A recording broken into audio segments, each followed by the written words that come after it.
When you were watching the SSCP cryptography course, we talked about digital signatures. We talked about them a couple of different ways, and digital signatures are a way of proving that the message came from a particular person. This was part of non-repudiation. That person can't say later that it didn't come from them because it used their certificate, it used their signature to create it. So both it requires authentication and it gives us non-repudiation.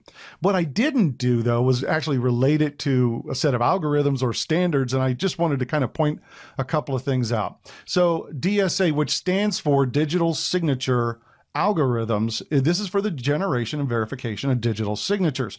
And the standard that it's under is the Federal Information Processing Standard, FIPS 186. And you'll see documentation out there on this if you start to look it up. And one of the current release of this is FIPS 186-4, which came out in 2013.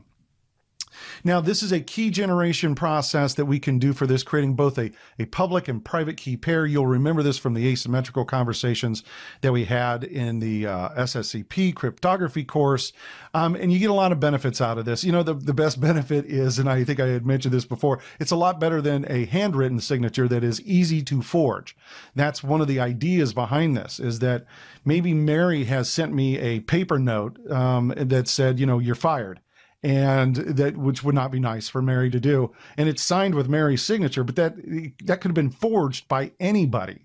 This gives us the non-repudiation aspects of, no, if you actually got an electronic message from Mary that says, doesn't say you're fired, of course, says you're getting a pay raise, then it actually came from Mary that way. And it verifies the identity of the signator, and the integrity of the data is the idea here under this standard. And it makes it really easy for businesses to do transactions. But I want to point something out, and I've mentioned this throughout, is that, you know, one of the things with cryptography is if you don't use it properly, then, and I mentioned here, it kind of reduces effectiveness, and this can actually get out of control. And I'm remembering a part of DSA, which was and I don't know if you'll remember me talking about this from the SSCP cryptography, but I mentioned something about elliptical curve algorithms. Well, there's an elliptical curve digital signature algorithm, ECDSA, that part of this is that you have to make sure that the keys that you're using are regenerated every time it's used, or there are ways during transmission that somebody can start to figure out what the key is and therefore unravel the whole thing. I even had a process where I was showing you that. This is very important. And if those keys aren't regenerated properly, then problems happen. And this actually happened with Sony and PlayStation 3.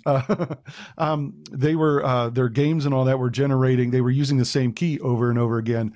And then all the game keys got hacked. So yeah, but it's happened to a lot of folks with this. So one of the things is not just with DSA, but with any type of encryption that you're working with, you want to make sure that you are implementing it properly and following proper procedures for it, or it can crumble on you.